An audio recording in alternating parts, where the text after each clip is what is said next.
Weather alert.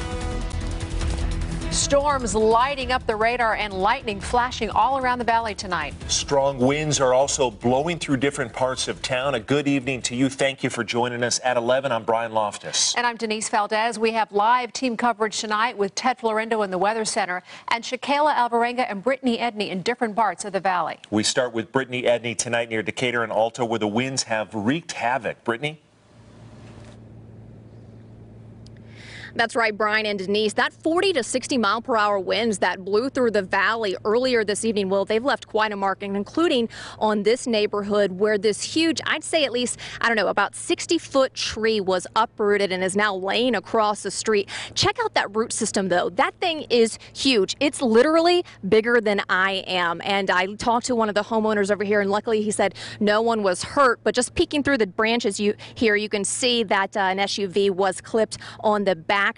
But the severe thunderstorm warning that we had earlier, it was to give everyone a heads up that these strong damaging wind gusts would be coming our way. And sure enough, that wind caused a lot of damage, and not just the trees here, but also throughout the entire area. I'm talking power lines over at Alta and Valley View. We also saw some traffic signals out. We've also heard various reports of roof and awnings getting damaged and ripped off throughout the community. But it's not just the wind that we've seen from this severe weather tonight, but also rain. And if you take a look at this video from just the past hour or so, we shot this over on Durango and El Capitan. It's of the streets and the flooding that this one neighborhood have. You can see that water collected really quickly. It was fast moving, and it was flooding those surface and side streets in that neighborhood over there off of Durango. But this weather tonight was really just kind of showing how quickly it can move in and how dangerous it can really be. And we're going to have fresh video for you tomorrow morning on Good Day of all the damage that we've been seeing throughout the valley. But now we're going to head over and check in with Shakayla Alvarenga, who's on the east side of town. So Shakayla, what are you guys seeing over there? Yeah, those floodwaters actually receded pretty quickly over here where we're at within the last half hour near Bonanza and Hollywood. Now, we have been here for about an hour. Those garbage cans that you can see over there were actually underwater when we got here. This is a closer look at what we saw in this neighborhood. This area received more than 2 inches of rain an hour. That, of course, is enough to create flooding. That storm pretty much sat here, and that's why we saw that street flooding so quickly. Now, as we mentioned, a flood advisory is currently in effect right now. We are still seeing some lightning in this area.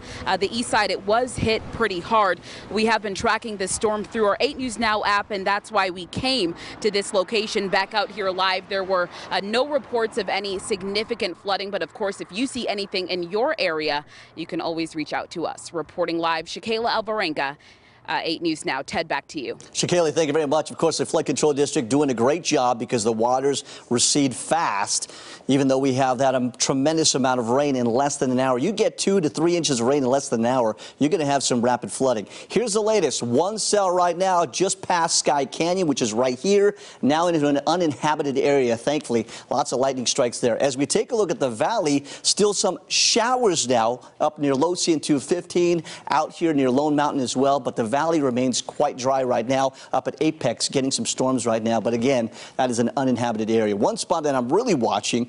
Wow, big storm here in the Valley of Fire. Look at all the lightning strikes. I queried this, 153 lightning strikes out at the Valley of Fire right now. And that's the reason why we have a flash flood warning in effect for that specific location and East Clark County. Why? Flooding reported at the Valley of Fire, Wetlands Park, SR 147, east on Lakeshore Road. Those areas are seeing some flooding right now, but that could recede fairly quickly. Those flash flood warnings in effect until 1:15 in the morning. We have a flood advisory like Shakayla talked about for the Las Vegas Valley because the waters are still receding throughout many neighborhoods, and that should be allowed to expire on time just around 12:15 a.m. So here's what's going on with those storms. They are decreasing in coverage. You can see it start to wind down here, backing off back to the northeast. So Moapa all the way to Logandale all the way to Mesquite. Get ready, as you can have more of these storms back over your area again, and you're already soaked from those earlier storms we talked about earlier and forecasted during our 6 o'clock newscast. Here are the current conditions. Humidity way up to 53%. We still have some isolated thunderstorms around. Your gusts were up to 63 at Nellis, now down to 26 miles per hour. Coming up, I'll let you know the chances for storms tomorrow and how severe they'll get and whether they'll hit your neighborhood, all coming up in your Ted Said forecast in just a few minutes. We'll send it back to you, Brian. Back with Ted shortly. Check this out. Boulder Highway at Russell is closed after a power pole fell directly on a car in that area. No one is hurt, fortunately, but authorities are working to clear it all up. It's best to avoid that area. A Boulder Highway near Russell in Galleria and Sunset tonight. That general area closed off. And we're continuing to track outages all over the valley. Right now, more than 24,000 people without power.